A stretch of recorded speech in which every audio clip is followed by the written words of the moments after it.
బ్రాహ్మణ పరిషత్ ఆధ్వర్యంలో చేస్తున్న కార్యక్రమాలు బాగున్నాయన్నారు ప్రభుత్వ సలహాదారు రమణాచారి. జాబ్ మేళాతో 300 మంది నిరుద్యోగులకు మేలు జరిగిందన్నారు.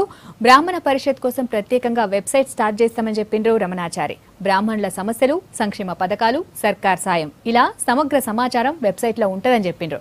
ఇక బాగా చదివే విద్యార్థులకు ప్రోత్సాహకాలు కూడా ఇస్తామన్నారు. బ్రాహ్మణ సంక్షేమ సమితి ఒక 300 పైగా బ్రాహ్మణ యువతకి ఉద్యోగాలు పొందడంలో దోహదపడింది. ఆ తర్వాత ఈరోజు ఎగ్జిక్యూటివ్ కమిటీ సమావేశం ఏర్పరచుకొని కార్యాచరణ ప్రణాళికలను రూపొందించి ఈ నెల 9వ తేదీ నాడు వెబ్సైట్ని లాంచ్ చేయడం జరుగుతుంది. బ్రాహ్మణ సంక్షేమ సమితి తరఫున వివిధ పథకాలను చేపట్టడానికి కోసం అని చెప్పని ఇవాళ ఎగ్జిక్యూటివ్ కమిటీ నిర్ణయం తీసుకుంది. సరస్వతి విద్యా ప్రశస్తి పథకం.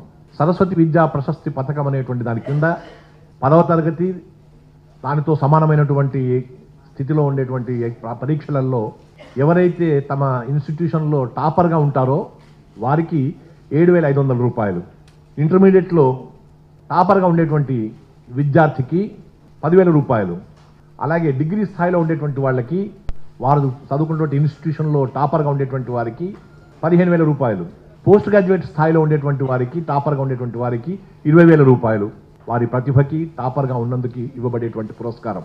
దానితో పాటు ప్రొఫెషనల్ కోర్సెస్లో ఉండేటువంటి వాళ్ళకి 35,000 రూపాయలు. ఈ రకంగా ఎగ్జిక్యూటివ్ కమిటీ నిర్ణయం తీసుకుంది.